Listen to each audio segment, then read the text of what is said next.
So hello guys, welcome back to my channel. तो आज हम पढ़ेंगे कार्डियोजेनिक शॉक। कार्डियोजेनिक शॉक जो होता है वो एक शॉक का टाइप ही होता है। इसमें क्या होता है, हार्ट जो होता है वो इतना डैमेज हो जाता है, heart has been damaged so much that its ability to contract and pump is impaired. तो इसकी जो एबिलिटी होती है वो कॉन्ट्रैक्ट करने की और ब्लड को पंप करने की जो होती है वो इम्पेयर्ड हो जाती है और is unable to supply enough blood to the organs to the body. अगर ये पंप नहीं कर पाएगा तो ये बॉडी की जो ऑर्गन होंगी वहाँ तक अनेबल हो जाएगा सप्लाई करने में इनफ ब्लड को। तो इससे क्या होगा, कार्डियक आउटपुट जो होगा वो लेस हो जाएगा। अब ये कार्डियक आउटपुट ये क्या होता है, तो we will discuss. Cardiac output क्या होता है, amount of blood pressure pumped out by the heart per minute. तो एक मिनट में जो हमारा जो हार्ट होता है वो कितना ब्लड पंप करता है, इसको हम कार्डियक आउटपुट कहते हैं। कार्डियक आउटपुट को हम जब निकालेंगे तो इसको कैसे निकालेंगे, stroke volume into heart rate. तो स्ट्रोक वॉल्यूम का मतलब क्या होता है, amount of blood pumped by the heart in one heart beat. एक हार्ट बीट में जो हमारा ब्लड होता है वो कितना पम्प्ड होता है into heart rate. Heart rate जो हम जानते हैं वो कितनी होती है, नॉर्मली हार्ट रेट जो होती है वो 72 बीट पर मिनट होती है। अब हम देखेंगे in cardiogenic shock the left ventricle जो होता है हैज़ बीन इंजर्ड। इसमें क्या होता है, कार्डियोजेनिक शॉक में लेफ्ट जो वेंट्रिकल होता है, जो हमारा जो हार्ट होता है उसका लेफ्ट वेंट्रिकल जो होता है वो इंजर्ड हो जाता है इन सब में कैसे भी तरीके से, लीडिंग टू, जो हम आगे पढ़ेंगे, लीडिंग टू इम्पेयर्ड पंपिंग, जो कि होता है वो पंपिंग को इम्पेयर्ड कर देता है। तो अब हम कॉजेज़ के बारे में डिस्कशन करेंगे। एक्यूट मायोकार्डियल इन्फेक्शन, जो कि हम आगे वीडियो में डिस्कशन करेंगे। कार्डियोमायोपैथी हो जाएगा तब हार्ट वॉल्व्स एबनॉर्मलिटी हो जाएगी। एक्यूट मायोकार्डाइटिस का मतलब जब कोई हार्ट में इन्फ्लामेशन हो जाएगा तब ये हो जाएगा। अगर एंडोकार्डाइटिस हो जाएगा तब भी ये डिजीज़ कॉज्ड हो जाएगी।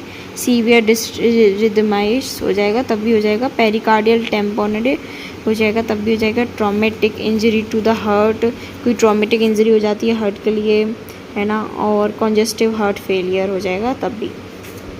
अब हम इसकी पैथोफिजियोलॉजी देखेंगे।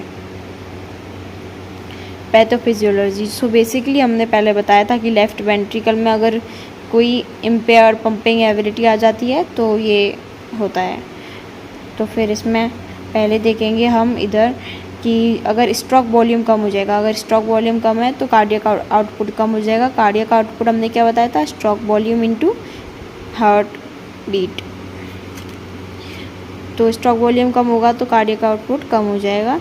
कार्डियक आउटपुट कम होगा तो फिर जो हमारा जो ब्लड की कैपिलरी जो होंगी उसमें ब्लड का फ्लो जो होगा बहुत स्लो होगा, इसलिए ब्लड प्रेशर भी कम हो जाएगा। ब्लड प्रेशर कम होएगा तो फिर हमारी जो टिश्यू है उन पर इनएडिक्वेट अमाउंट में ऑक्सीजन जो होता है वो पहुँचेगी, और अगर हमारे ऑर्गन्स या फिर टिश्यूज़ तक ऑक्सीजन नहीं पहुंचती है तो लैक्टिक एसिडोसिस, यानी कि लैक्टिक का एसिडिटी जो होती है वो बढ़ जाती है हमारी बॉडी में, लैक्टिक का सिक्रेशन होगा।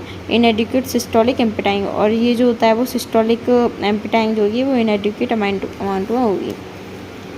अब यहीं दूसरी ओर देखिए तो elevated left ventricular filling pressure, इसमें जो होता है वो अगर वेंट्रिकुलर जो फिलिंग, जो वेंट्रिकल जो होता है हमारा लेफ़्ट वेंट्रिकल, अगर इसमें जो होती है हमारे जो वेंट्रिकुलर फिलिंग प्रोसेस है उसमें बहुत ज़्यादा प्रेशर बन जाएगा, है ना, और इंक्रीजेस लेफ़्ट एट्रियल प्रेशर, तो जिसकी वजह से ये जो होता है वो लेफ़्ट वेंट्रिकल ये हार्ट को ये ब्लड को पंप नहीं कर पाएगा तो लेफ़्ट एट्रियल में प्रेशर इंक्रीज़ हो जाएगा, जिसकी वजह से पल्मोनरी वीनस में भी प्रेशर इंक्रीज़ हो जाएगा और पल्मोनरी कैपिलरीज में भी प्रेशर इंक्रीज़ होगा और पल्मोनरी इंटेस्टाइनल एडिमा हो जाएगा।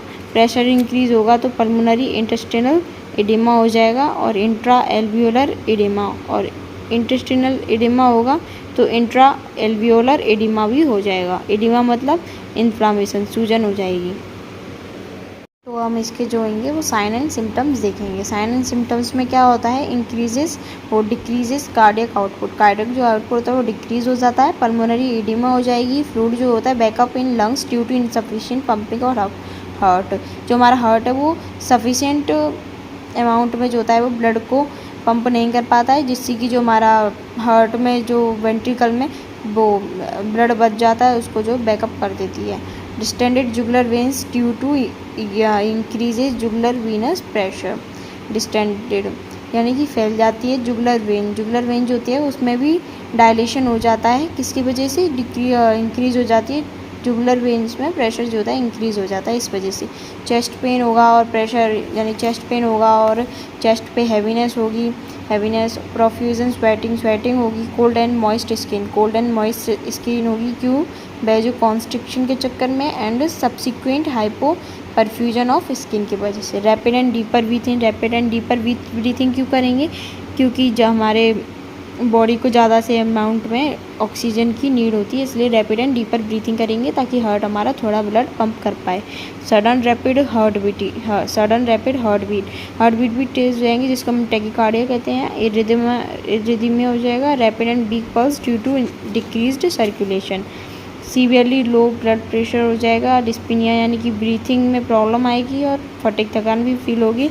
मेंटल स्टेटस जो होगा वो डिक्रीज़ हो जाएगा। कन्फ्यूजन क्यों होगी, क्योंकि ब्रेन तक हमारे ऑक्सीजन जो होती है वो इनएडिक्वेट अमाउंट में पहुंच रही है, जिसकी वजह से कन्फ्यूजन भी होगी। लॉस ऑफ कॉन्शियसनेस भी होगा, क्योंकि हमारे ब्रेन को ऑक्सीजन नहीं पहुंच रही है इस वजह से। तो अब हम पढ़ेंगे डायग्नोस्टिक एवैल्यूएशन में क्या है, CVC करेंगे। ट्रोपोनिन क्या होता है, एक प्रोटीन होती है। व्हेन हार्ट मसल डैमेज, जब हार्ट मसल डैमेज हो जाती है तो ट्रोपोनिन प्रोटीन जो होती है वो निकलती है, जिससे हम पता लगा सकते हैं ट्रोपोनिन का लेवल ज़्यादा होगा तो जिससे कि हार्ट मसल ज़्यादा डैमेज हो चुकी है। ECG, चेस्ट एक्सरे करेंगे, क्योंकि अगर कोई एडिमा हो गई है तो उसके लिए चेस्ट एक्सरे किया जाता है। ईको किया जाएगा। ABG, एसिड बेस बैलेंस सही है या नहीं है, इसके लिए हम ABG परफॉर्म करेंगे। Lactate levels, because of loss of oxygen, अगर ऑक्सीजन का लेवल लॉस हो जाएगा तो लैक्टेट का लेवल जो होता है वो बढ़ जाएगा, तो इसका टेस्ट करेंगे। एंजियोग्राम करेंगे, हार्ट की एबनॉर्मलिटी पता लगाने के लिए एंजियोग्राम करेंगे। अब मेडिकल मैनेजमेंट में क्या होता है, इसका गोल क्या होता है, गोल ऑफ ट्रीटमेंट पहले आइडेंटिफाई करना और ट्रीट द अंडरलाइंग कॉज, ये जो कॉज है उनको ट्रीट करना। Preventing further myocardial damage, prevent करना फर्दर माइकार्डियल डैमेज को प्रिवेंट कर देना, और इम्प्रूव करना कार्डियक आउटपुट को, कार्डियक आउटपुट जो होता है उसको इम्प्रूवमेंट लाना, और increases O2 supply, oxygen supply to heart muscle while reducing oxygen demands, जो ऑक्सीजन की जो सप्लाई है हार्ट मसल के लिए उसे हम इंक्रीज़ कर देंगे ऑक्सीजन की डिमांड को कम करके। वेजो कॉन्स्ट्रिक्शन कर देंगे, जो हमारी जो ब्लड वेसल्स हैं उनमें हम कॉन्स्ट्रिक्शन कर देंगे, जिसकी ब्लड फ्लो जो होगा वो तेज़ी से होगा और हमारे जो ऑर्गन्स हैं उन तक ऑक्सीजन पहुंच जाएगी। डोपामिन का क्या यूज़ है, for cardiac contractility and cardiac output increases. ये जो होता है डोपामिन जो हमारे कार्डियक जो होता है कॉन्ट्रैक्टिलिटी के लिए और कार्डियक आउटपुट को इंक्रीज़ कर देता है, और डोपामिन जो होता है वो कार्डियक आउटपुट को इंक्रीज़ कर देता है। वेसोडाइलेशन में भी हेल्प करता है। वेसोडाइलेशन क्यों करेंगे, जब अगर हमारी जो पल्मोनरी जो आर्टरीज होती है अगर वो सही से डायलेट होंगी तो फिर जो हमारे जो वेंट्रिकल्स हैं वहाँ तक ब्लड जो होता है वो एडिक्वेट अमाउंट में पहुँच जाएगा। वेसोडाइलेटर्स जो होते हैं हम जैसे कि यूज़ कर सकते हैं नाइट्रोग्लिसरीन। अब इसका सर्जिकल ट्रीटमेंट भी होता है। सर्जिकल ट्रीटमेंट में हम करेंगे परक्यूटेनियस कोरोनरी इंटरवेंशन। इसमें जो होता है हम स्टेंट या फिर बैलून द्वारा इंजेक्ट कर सकते हैं। और कोरोनरी आर्टरी बाईपास, इसका कोरोनरी आर्टरी का अलग ही बाईपास बना के इसको हम ट्रीट करते हैं। इंट्रा आयोटिक बैलून, एक काउंटर पल्सेशन, इसके अंदर जो होता है वो हम हार्ट के अंदर जो होता है वेंट्रिकल्स के अंदर एक बैलून इंजेक्ट करेंगे, ऐसा होता है ये। हार्ट वाल्व रिप्लेसमेंट, हार्ट के जो वाल्व जो डैमेज हो जाते हैं उनको हम रिप्लेस करते हैं। Left ventricular assist device, left जो वेंट्रिकुलर असिस्ट डिवाइस लगा देंगे, जिससे कि हम ये उन लोगों में लगाते हैं जिनके लिए जब तक इसको तब तक लगाएंगे जब तक कि डोनर नहीं मिल जाएगा। इलेक्ट्रिक शॉक थेरेपी देंगे और पेसमेकर भी हम यूज़ कर सकते हैं। Thank you for watching guys, please subscribe and like this video.